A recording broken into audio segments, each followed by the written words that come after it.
Dotcom, Clinton campaign murdered Seth Rich.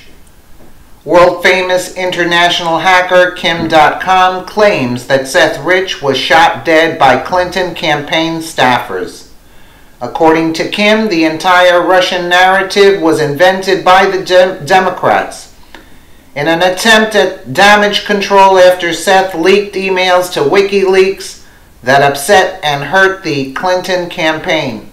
On Twitter, on Tuesday, Dotcom tweeted, Seth was at WikiLeaks, DNC source. Seth was killed for that reason. Seth is one of many Clinton victims. Seth is a hero for preventing Clinton. Dotcom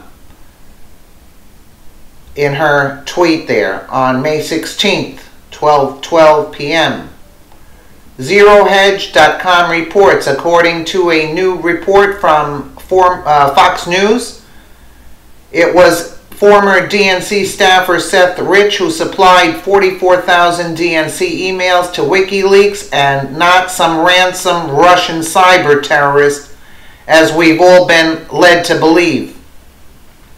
According to Fox News, though admittedly via yet another anonymous FBI source, Rich made contact with WikiLeaks through Gavin McFadden, an American investigative reporter and director of WikiLeaks, who was living in London at the time. According to Fox News sources, federal law enforcement investigators found 44,053 emails and 17,761 attachments sent between DNC leaders from January 2015 to May 2016 that Rich shared with WikiLeaks before he was gunned down on July 10, 2016. The Democratic National Committee staffer who was gunned down on July 10th on a Washington, D.C. street, just steps from his home, had leaked thousands of internal emails to WikiLeaks, law enforcement sources told Fox News. A federal investigator who reviewed an FBI forensic report detailing the contents of DNC staffer Seth Rich's computer generated within 96 hours after his murder said Rich made contact with WikiLeaks through Gavin McFadden, a now deceased American investigative reporter, documentary filmmaker, and director of WikiLeaks, who was living in London at the time. I have seen and read the emails between Seth Rich and WikiLeaks, the federal investigator told Fox News, confirming the McFadden connection. He said, the emails are in the possession of the FBI while the stalled case is in the hands of the Washington Police Department.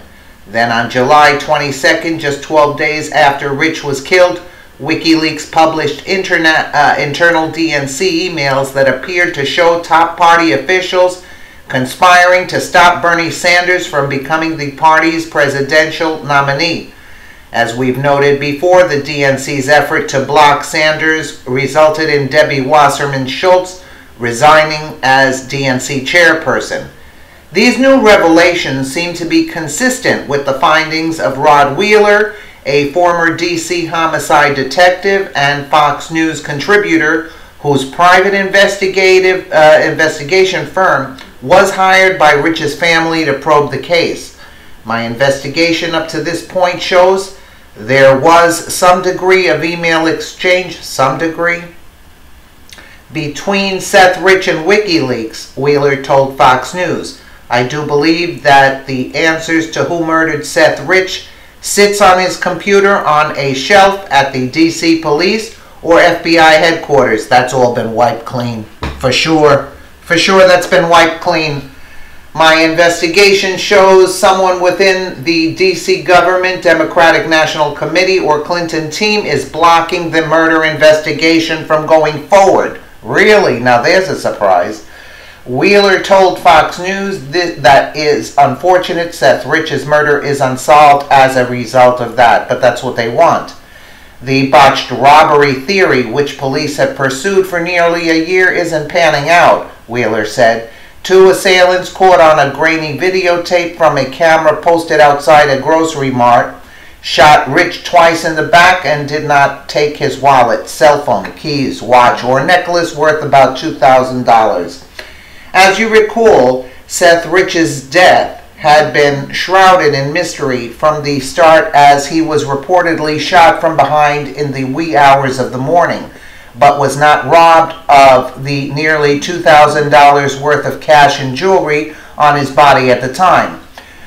Rich had been at Lou's City Bar a couple of miles from his home until about 1:15 a.m. He walked home, calling several people. Along the way, he called his father, Joe Rich, who he missed because he had gone to sleep. He talked with a fraternity brother and his girlfriend, Kelsey Mulca. Around 4:17 a.m., Rich was about a block from his home when Mulca, still on the phone with him, heard voices in the background. Rich reassured her that he was steps away from being at his front door and hung up. 2 minutes later, Rich was shot twice. Police were on the scene within 3 minutes. Rich sustained bruising on his hand and face. He remained conscious, but died at a nearby hospital less than 2 hours later. Shortly thereafter, Julian Assange implied that Seth Rich was in fact a source for WikiLeaks and offered a $130,000 reward for information leading to his killer. 0 points tweet here. Julian Assange heavily implies Seth Rich was DNC leaker. Let's take a quick listen here. Whistleblowers go to significant efforts to get us material, and often very significant risks.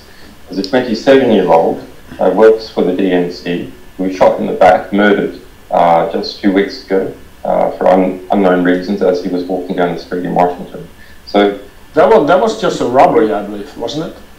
No, there's no finding. So what are you suggesting? What are you suggesting? I'm suggesting that our sources take risks, and they become concerned to see things occurring like that. But was he one of your sources then? I mean, we don't comment on who our sources are. Why make the suggestion about a young guy being shot in the streets of Washington? Because we have to understand how high the stakes are in the United States, and that our sources are, our sources face serious risks. That's why they come to us, so we can protect their anonymity. There you have it. Per the Washington Examiner, Rich's family issued the following statement via a spokesman regarding the recent Fox News report, saying they have seen no evidence of the alleged emails between Seth Rich and WikiLeaks. As we've seen through the past year of unsubstantiated claims, we see no facts, we have seen no evidence. We have been approached with no emails and only learned about this when contacted by the press, the statement said. Even if tomorrow an email was found, it is not a high enough bar of evidence to prove any interactions, as emails can be altered, and we've seen that those interest in pushing conspiracies will stop at nothing to do so. I don't think this is a conspiracy. We as a family who is committed to facts, not fake evidence that surfaces every few months to fill the void and distract law enforcement and the general public from finding Seth's murder. The services of the private investigator who spoke to the press was offered to the Rich family and paid for by a third party, and contractually was barred from speaking to press or anyone outside of law enforcement or the family unless explicitly authorized by the family. But as WikiLeaks noted, the family spokesman is none other than Democrat crisis PR consultant Brad Bowman. WikiLeaks, Seth Rich's new family spokesman is Brad Bowman. a professional Democrat crisis PR consultant with Pastorum Group. You see what I'm talking about? The family has been gotten to now. The family is afraid. Seems that everyone within the FBI is on board with the Russian hacking narrative and are finally starting to come forward. Finally, we find it shocking that while the New York Times, Washington Post, CNN, etc. are all too eager to regurgitate each other's anonymously sourced stories that are critical of Trump, not a single one of them had a single reference of this Fox News bombshell on their website at the time this article was published. And we all know who's involved, and that's why they started this Russian story, because they wanted to detract from who killed Seth Rich. And they're saying, Kim.com, she said it there, murdered, Clinton campaign murdered Seth Rich. That's it. Let us know what you think in the comments below, and thank you so much for watching.